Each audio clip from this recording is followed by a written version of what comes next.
ল'ব পাৰিব শীৰ্ষক এটা শুদ্ধ দিশেৰে বা সুন্দৰ টপিকৰ মাজেৰে এক কাৰ্যসূচী কৰিছিল। নলবাৰীৰ বিভিন্ন অঞ্চলৰ যুৱক যুৱতীসকল আহি বিভিন্ন প্ৰতিযোগিতা হৈছিল, তেওঁলোকৰ প্ৰতিযোগিতাৰ বঁটাও ইয়াত দিছে আৰু নতুন প্ৰজন্মৰ যুৱক যুৱতীসকলৰ লগত মই প্ৰায় 2-2.5 ঘণ্টা সময় কটালো। সঁচাকৈ এটা অত্যন্ত সুন্দৰ অনুষ্ঠান আৰু এটা ডাঙৰ অভিজ্ঞতাও। নতুন প্ৰজন্মৰ লগত বাৰ্তালাপ কৰাটো মোৰ কাৰণে এটা ডাঙৰ অভিজ্ঞতা আৰু মই এই নতুন প্ৰজন্মৰ ওপৰত যথেষ্ট বিশ্বাস ৰাখোঁ আৰু মই ভাবোঁ যে এই নতুন প্ৰজন্মই অসমক ভাৰতবৰ্ষৰ এখন শ্ৰেষ্ঠ ৰাজ্য বনাব পাৰিব আৰু সেই দিশেৰে আজি নতুন প্ৰজন্মই কাম কৰিছে। মাত্ৰ আমি তাৰ পৰিৱেশ দিব লাগে, আমি তাৰ মাৰ্গদৰ্শন বা দিশ নিৰ্দেশনা দেখুৱাব লাগে আৰু অসমৰ মাননীয় মুখ্যমন্ত্ৰী ডাঙৰীয়াৰ নেতৃত্বত আজি সেই দিশেৰে খুব সুন্দৰভাৱে কাম হৈ আছে। যেতিয়া নতুন প্ৰজন্মৰ লগত কথা পাতে তেতিয়া বন্ধু হিচাপে কথা পাতিলে বেছি লাভ হয়, কাৰণ তেওঁলোকৰ মনৰ কথাটো জানিব পাৰোঁ। আজি মই এজন ৰাজনীতিবিদ হিচাপে যেতিয়া কিবা সিদ্ধান্ত ল'ব লাগিব, মই নতুন প্ৰজন্মৰ আশা আকাংক্ষা, নতুন প্ৰজন্মৰ মনৰ কথা বুজি সিদ্ধান্ত লাগিব আৰু মই ভাবোঁ যে সেইকাৰণে বন্ধু হিচাপে কথা পাতিলে তেওঁলোকৰ মনৰ কথাবিলাক বুজিব পাৰি।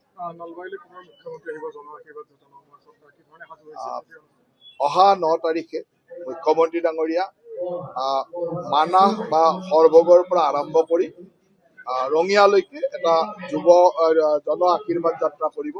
এই জন আশীৰ্বাদ যাত্ৰাৰ ইতিমধ্যে প্ৰস্তুতি আৰম্ভ হৈছে, কিন্তু এতিয়ালৈকে আমি একেবাৰে কি ধৰণে যাত্ৰাটো কেনেকৈ হ'ব, কি হয়, কথাটো সঠিক হৈ অহা নাই। যেতিয়া আহিব তেতিয়া আপোনালোকক জনাম।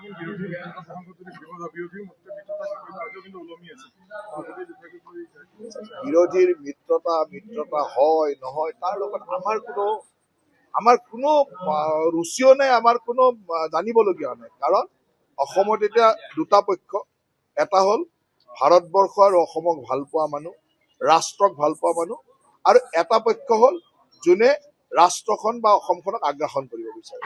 আগ্ৰাসন কৰাবিলাকৰ মাজত বিৰোধী লগ হৈ আহে, ভাগ হৈ আহে।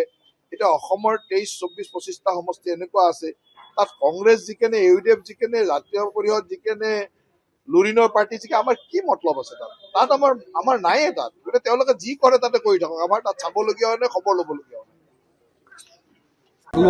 আজি এই নলবাৰী জিলা পুথিভঁৰালত এটা সমাৰোহৰ আয়োজন কৰা হৈছিল। নাম দিয়া হৈছিল ইউথ কেন লিড কনক্লেভ, য'ত বিশেষভাৱে আমি মুখ্য অতিথি হিচাপে আমন্ত্ৰণ কৰি আনিছিলোঁ নলবাৰী সমষ্টিৰ সন্মানীয় বিধায়ক তথা অসম চৰকাৰৰ কেবিনেট মন্ত্ৰী সন্মানীয় জয়ন্ত মল্ল বৰুৱাদেৱ, যুৱ প্ৰজন্মৰ মাজত বৰ্তমান সময়ত যুৱ সাংবাদিক হিচাপে পৰিচিত অভয় ভূঞা, যুৱ অভিনেত্ৰী ধ্যানী মোহন আৰু যুৱ কণ্ঠশিল্পী ঋষভ ভৰদ্বাজক বিশেষভাৱে আমি আমন্ত্ৰণ কৰি আনিছিলোঁ। তেওঁলোকক আমন্ত্ৰণ কৰি অনাৰ আমাৰ এটা উদ্দেশ্য আছিল যে তেওঁলোকে নিজৰ জীৱনত যিটো এটা লক্ষ্য লৈছিল, সেই লক্ষ্যত উপনীত হওঁতে কেনেকৈ ঘাত প্ৰতিঘাত অতিক্ৰম কৰি নিজকে প্ৰতিষ্ঠা লাভ কৰিবৰ কাৰণে কেনেকৈ জীৱনত সফলতা লাভ কৰিছে, সেই মৰ্মে ছাত্ৰ ছাত্ৰীসকলৰ আগত দুআষাৰ কোৱাৰ উদ্দেশ্যে সেইসকলক আজি আমি নিমন্ত্ৰণ কৰি আনিছিলোঁ। আৰু আজি প্ৰায় ইয়াতে 400তকৈ অধিক পৰিমাণৰ শতাধিক ছাত্ৰ ছাত্ৰী ইয়াতে উপস্থিত আছে। তেওঁলোকক আজি অনুষ্ঠানটোৰ শেষৰ পৰৱৰ্তী সময়ত তেওঁলোকক বিশেষভাৱে সম্বৰ্ধনা জ্ঞাপন কৰা হ'ব।